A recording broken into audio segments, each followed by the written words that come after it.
This is Cast of Wonders, the young adult fiction podcast featuring stories of the fantastic. Welcome.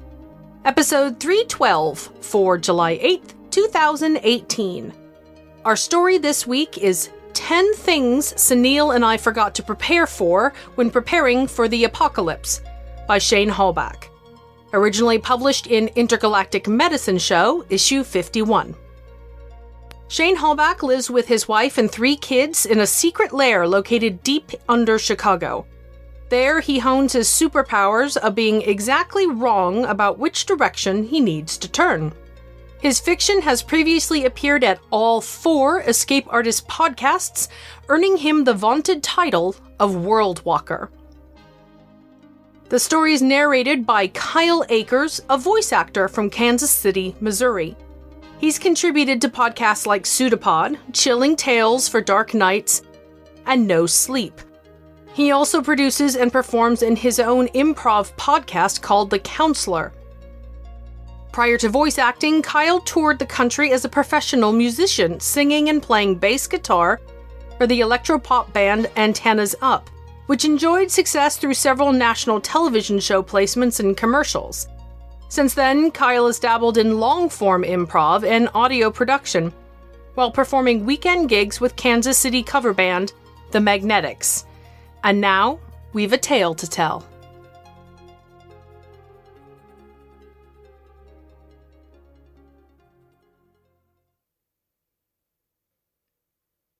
"10 Things Sunil and I Forgot to Prepare For When Preparing for the Apocalypse." 1. We didn't prepare multiple contingencies. When Sunil and I made our plan, we always thought it would be zombies. I mean, we literally imagined nothing else. It just made sense. Now that I think about it, there are tons of other ways the world could end. Aliens from space, nuclear war, some kind of non-zombie disease, maybe nanobots or something. But even then, I wouldn't have thought of portals to other worlds. I mean, I literally could not have imagined it. It's almost 4 o'clock and I've just been sitting here, for 30 minutes. From the kitchen window, I can see up and down Dogwood Street. It's pretty sunny, so seeing is not a problem. I can see from the Tolzien's little stupid bird fountain all the way down to the hedges at Jeff's house. I see a thing. A monster. It's so big that I can't see above its knees. Even if I put my face right up to the window and look up, it's just walking along. Maybe on Ash Street or something. Shuffling through houses. I'm not even sure that it knows the houses are there. There are smaller ones too, like rhinos or dinosaurs or something bigger than an SUV. They're walking around pissed off. Like they want to hit something, but they're literally so mad they don't even know what to hit. This one lowers its head and sort of roars and flips over the Sanchez's Odyssey. It's so loud I can't even hear if I'm screaming or not. All of it is so loud. Booms and crashes and roars and screams and glass breaking. I didn't think it would be so loud. I kind of figured that even though it's not zombies, the plan is all I've got. Mom and Dad aren't home from work yet, and I don't want to be home alone right now. When I find Sunil, we'll figure out what to do. Even if our zombie apocalypse plan isn't a monsters coming out of portals plan, it's a plan, at least. Number 2, we never made a meeting place. Whenever Sunil and I talked about our plan, we always figured we'd be together. That was kind of stupid because most of the time we're at home or whatever, so why would we think we'd be together during the apocalypse? I'm glad we have a plan. A lot of people probably haven't even thought about what they'd do during the apocalypse. So they've got no reason to stop watching monsters crashing through the Sanchez's house and stomping Mr. Sanchez into the driveway until he doesn't look like he was ever human. I grab my backpack and start tossing everything out. Books, notebooks, everything. Looks like I don't have to worry about 9th grade anymore. It's kind of hard because my hands are shaking so badly, but I start grabbing supplies. This part is in the plan. 2 bottles of water and canned goods, as many as my backpack can hold, peas, corn, and even some kidney beans. I grabbed the Tylenol from the medicine cabinet, and I almost forgot to grab the can opener, a rookie mistake. Finally, I go up to my dad's room and get his gun. We thought we'd need the gun for zombies, so I'm not sure if I'll still need it, but that was supposed to be my big contribution to the plan, so I'd better bring it. I keep the trigger lock on so it doesn't accidentally go off, but I grab the key from on top of the shelf in the closet. Dad only keeps one box of ammo because he's literally never fired even a single bullet. Since we don't have a meeting place, I'm going to go over to Sunil's house and meet up there. I look around the house, but I don't see anything else from the plan. Just as I'm leaving, I leave Mom and Dad a note so they don't worry when they come home. Mom and Dad, stay here. Don't worry. Sunil and I have a plan. Once we get everything set up, we'll come back and get you so you can help setting up the gardens, etc. Love, Jason. I open up the front door. There's a sharp smell, like how a CFL light bulb smells when it gets burned out. I guess the smell is what happens when one of the portals crackles to life. It kind of looks like how it's supposed to look outside and kind of doesn't, but I can't put my finger on what feels different exactly. It's like everything is not quite in the right place, like when Mom cleans my room when I'm not home. I don't see any monsters at the moment, but I can't make my foot step out of the house. Then I think about all the times I was in a difficult situation and how much better I felt when Sunil was there, even if he didn't say or do anything. Once I'm out the door, moving is easy. I run and get my bike. I know there are no monsters over by the Sanchez's, so I don't need to look in that direction. I look straight ahead as I go by their driveway. The thing's legs I had seen earlier are over maybe by a park up behind Sunil's house. I don't want to look any higher than its legs, and I have to go in that direction. I'm literally peding my bike towards a 6-story tall monster. Number 3, we forgot to account for travel time. Sunil's house is not very far away, but every window of every house is an eye watching me, and anything could jump out from anywhere. When I'm about halfway there, jets go by overhead. I almost don't hear them at first because there are so many sounds that don't belong, but some part of me is listening because I'm off my bike and running to crouch by a house before the first missiles are launching. I thought it was loud before, but this time covering my ears doesn't block out anything. I don't know how long they're fighting, and now there are helicopters too, even though I didn't see them come in, because there's one spinning to the ground with fire and smoke coming out of the tail. I can't see the fighting directly, but when the monster roars, it makes my bones shake and my muscles tense up and my whole body until they hurt. I have to pee very, very badly. After a long or short time, the ground stops shaking. The neighborhood is quieter than before, although maybe there's something wrong with my ears. At least nothing is moving, human or otherwise. I don't see the big monster anymore, but I don't know if it's dead or just driven off. It seems too big to be dead, even from missiles. Somewhere, houses are on fire. It smells like a campfire. There's a house across the street, pale yellow and with 3 window gables like mine, that has bullet holes marching up the side big enough to put my fist in. According to the plan, Sunil and I should be securing the treehouse right now, building traps and fences, and making a nice, secure base of operations. I definitely need Sunil for that part. When I finally come around the corner to where Sunil's house is, I coast slowly to a stop. Sunil's house isn't there. Like, it literally is not there. The mailbox is still there, and the sign cheerily declaring the Patels, but where the house should be is just a long gouge through 3 consecutive yards. So, Sunil's not here. Obviously, he wouldn't stay here with his house just gone like that, so he must have left already. Maybe there are people crying close by and calling for help, or maybe not. My ears are still kind of muffled from the explosions. Sunil's stuff is probably scattered around. I should find it and gather it up for him, but he's probably following the plan, which means he's already probably waiting for me at the treehouse. Usually when I ride my bike, my mind wanders. This time it doesn't feel like it. Number 4, we didn't think about a bathroom. Number 5, we thought it would be fun. When I wake up, I can't tell if I'm shivering from the cold or from the dream where Mom and Dad are driving in the Sanchez's minivan, and it gets stomped flat by a monster the size of a skyscraper. I guess I'll have to add blankets to my supply list. According to the plan, Sunil and I were supposed to stock up last night, but I was afraid to leave the treehouse in case Sunil showed up. I ate a whole can of peas for breakfast. I was going to eat only half, but once I got started, I couldn't stop cramming fingerfuls in my mouth. That made me realize how little food I actually brought in my backpack. It's not going to last very long. Blankets, spare clothes, a spoon. There's so many things we forgot to prepare for. Sunil and I modified the treehouse so that we could pull a ladder up, but I can't do it by myself, so I'll have to leave it down while I'm gone. I need my backpack empty for supplies, so I have to leave my cans of food unguarded. I unlock the trigger guard on Dad's gun and tuck it carefully in the waistband of my jeans, putting my shirt over it.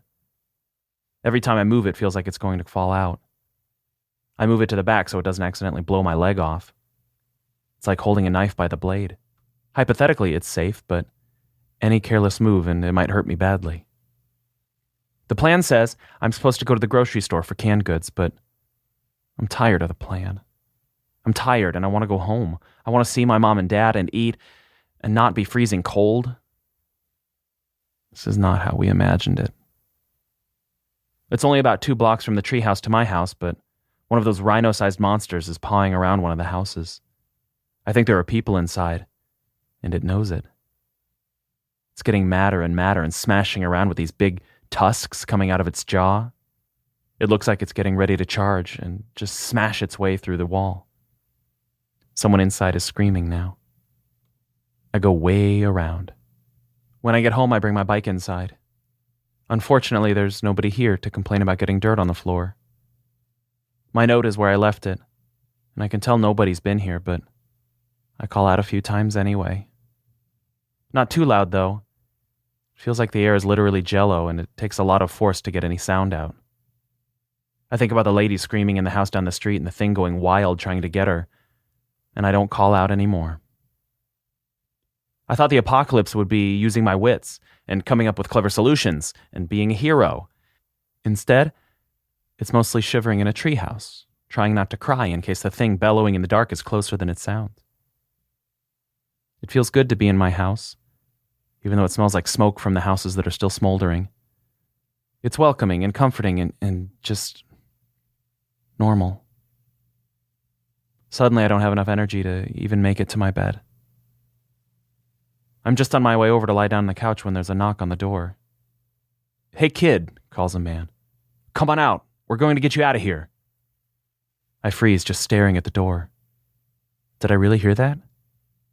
Am I already asleep? "Come on, kid, let's go, before one of those things shows up."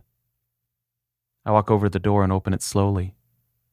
I want to run, to hide, to not open the door, but while I'm trying to make up my mind, my hands and feet have already done it. There's a soldier there. An actual soldier, holding a machine gun and everything. In the street there is a Humvee. I've seen them driving on the highway sometimes. "Let's go. We've got transport to the evac center," says the soldier. "No, I'm waiting for my parents." "Your parents are at the evac center." Relief and hope flood through me. So much I'm dizzy for a second. The soldier grabs my arm and pulls me out of the house, shoving me towards the Humvee. "Let's move, kid. We don't have all day." As I stumble forward, it hits me. My parents didn't send this guy. He doesn't know if my parents are at the evac center. "I want to stay," I say. "My parents are coming home, and anyway, I have a plan." I can see the soldier has had it. He's going to throw me in the truck if he has to. Forget the plan. I know how this plays out. It's in every movie, every story. If I go to the evac center, I will never see my parents or Sunil again. "I'm not going," I shout, and try to run past the soldier back into my house. He doesn't hit me so much as push me really hard and knock me over. "You little shit," he says, and he looks like he decided to hit me after all. I reach behind my back and pull out my dad's gun. Number 6. We didn't think it would be hard to shoot people. Sunil and I figured we'd have to shoot lots of people. Zombies, of course, but also raiders and street gangs and whoever else wanted to get our supplies in the treehouse. You could say shooting people was part of the plan. The soldier reacts as soon as I have the gun. "Shooter!" he shouts, probably to the other soldiers. Everything is happening fast, but taking forever. The soldier is putting his hands up, but also shrugging his shoulder around, so his machine gun swings up to the front. There's probably other soldiers, and they're probably reaching for their guns too. I can't let him take me away from my home. Shooting people is part of the plan if they're taking our stuff. The plan is to stay here. I don't want to shoot him. He's not a zombie. He's probably not even a bad guy. He wants to help me. He's the first living person I've seen in 24 hours. I squeeze my eyes shut, point the gun, and pull the trigger. Click. Dad's never fired a single bullet. Dad didn't keep the gun loaded. My eyes pop open to the soldier's wide eyes. His hands are already on his gun. The machine gun sounds how machine guns sound in the movies, except so much louder. I'm rolling away, and my leg is on fire, and the sidewalk is making sparks, and I just need to run, run, run. Number 7. We didn't make an escape plan. I can only run every few steps before falling down, but I don't stop moving. Oh God, it hurts. My leg is shot. Just keep moving. I don't know if they're... Okay. Through the place where there's a gap between the fence and the house. Where can I go? I can't lead them to the treehouse. I can't breathe. They're coming. I can't see them. Where can I go? Is this Birch Street? Why didn't we have a plan for this? Oh God, my leg. I have to stop. I can't. Number 8. We didn't think about a first aid kit. I'm in some kind of ditch or window well or something. I'm a little too big, but I can't run anymore. My jeans are soaked in blood below the calf of my right leg, but I don't want to look. We never planned on bandages or stitches or anything beyond a stupid bottle of Tylenol. It wasn't in our plan. In our stupid, worthless plan. I know I'm supposed to make a bandage for my leg, but I try to tear my shirt and I can't. I take off my whole shirt and tie it around my leg, but it hurts and I don't even know what the point is. I'm lying curled up in the dirt, against a house I don't know, with my blood all over, and there's no one to help me. Number 9. We forgot to prepare for being alone. It was a stupid plan, Sunil. Even if it was zombies, it was a stupid plan, and it wasn't going to work. We thought we had it all planned out, but even if we had been together, and even if we had followed the plan exactly, it was never going to work. Except we aren't together. You were at home when your house, that thing, that big monster, literally obliterated your house, with you and everything in it. And then I hear it. Something's up there. Not a soldier. Something huge is snuffling nearby. It grunts or growls or whatever it does, and the noise is so deep my ears almost can't process it. I'm shaking all over and I can't stop. I burrow my head deeper into the window well so I don't have to see. Is it the same one that smeared Mr. Sanchez all over the driveway? Does it even matter? It will find me in minutes and there's no way I can run on my leg. Number 10. We forgot we needed help. "Hey kid," whispers a voice above me furiously. "Psst, hey kid, up here." There's a man leaning out of an upstairs window, and he's lowering a rope. An honest-to-God rope. He keeps glancing from me to something off to the right, which I assume is the monster. He looks scared but determined, and he's lowering the rope furiously with both hands. When we made the plan, we wanted to avoid everybody. Avoid contagion, avoid betrayal, live by our wits. The whole point of the plan was to separate ourselves from everybody. And if this man doesn't help me, I'm dead. As I wrap the rope around my hands, I realize something. You can't make a plan for when the world ends. You can't hole yourself up or wall yourself off. That never works. Not even in the movies. It's when you stop thinking that you've got it all figured out, when you start seeing what is instead of what you want it to be, that you realize you have options. I don't know who this guy is. I don't know if Sunil's dead or if the soldiers will be able to stop a 6-story high monster, or if I'll ever see my parents again. But I do know that I can't be prepared for everything that's going to happen next, and I can't do it by myself. Sometimes you have to go against the plan. Sometimes you have to accept a rope from a stranger.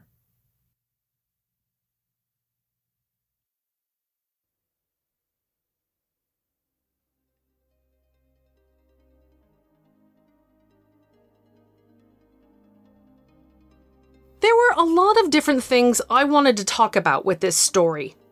About what the end of the world looks like to people of different ages, how reality puts the lie to every plan, how emotions and reactions can win over rational thought under stress. But there's one point in particular about this story I want you to take with you. And to illustrate it, let me ask you a question. Who's the protagonist in this story? Describe them, as the author cleverly doesn't. Now think about the soldier who shoots them, a terrified 9th grader shakily holding a gun, and lets them run away bleeding. Now think about the stranger with the rope. Think about their tiny, life-saving act of compassion, lowering it from a window. Now imagine a 9th grader you know, a relative, a neighbor, your own child. Would things have gone the same for them? Not the actions they would have taken or the mistakes they wouldn't have made. The soldier, the stranger. Would their actions have changed in response to that 9th grader you know? Solar flares and zombies and all forms of the world ending have a common element. Human nature crystallizes. Reactions fall back on biases. Snap judgments about worth, value, and compassion don't change. If anything, they get easier to justify, to act upon without conscious thought. Think about every piece of post-apocalyptic culture. Who's doing the laundry? Who's allowed in the safe house? Who decided? Who didn't get a say? Surviving an apocalypse isn't easy, but it can be very straightforward. Do whatever it takes to survive. One person alone against the world, turned upside down, no rules, no allies, no hesitation, one against all. But then what? Everyone has to sleep sometime. Not every wound can be avoided, every infection healed. There will always be something, a natural disaster or an accident, that can't be tackled alone. Would someone lower the rope for you? Join us next week when we celebrate Non-Binary Visibility Day with Desert Dogs by Drea Silvertooth and Leanne Rose. Summer in the Northern Hemisphere. Humidity, school holidays, the smells of charcoal and sunblock. Everything seems to just slow down. And vacation goers reach for thick beach reads. Starting in mid-July through the end of August, Cast of Wonders is proud to present its Summer Serial, a fully serialized novella over the course of 6 episodes. Tune in week to week, or save them up for a Dog's Day binge. It's up to you. Tune in next week for more info. We love bringing you the best audio fiction week after week, but we can't do it without your support. Your donations pay our authors, our narrators, our servers, and our staff. Please consider supporting us with a monthly donation through either PayPal or Patreon. You can also review us on iTunes, request us on Spotify, and consider the stories we publish for award consideration. There are lots of ways you can help. Join the discussion on the EA forum, forum.escapeartists.net, or come visit us on Twitter at Cast of Wonders. Cast of Wonders is a production of Escape Artists Incorporated, and is brought to you by the creative team of assistant editors Catherine Inskip and Alexis Goebel. Our associate editors are Tonya Bezpalco, Amy Brennan, Alicia Caporaso, Trace Von Teal, William Heitminer, Andrew K. Ho, Sean Proctor, Ray O, Susie Rodriguez, Carissa Sluss, Emma Smales, and Chris Tang.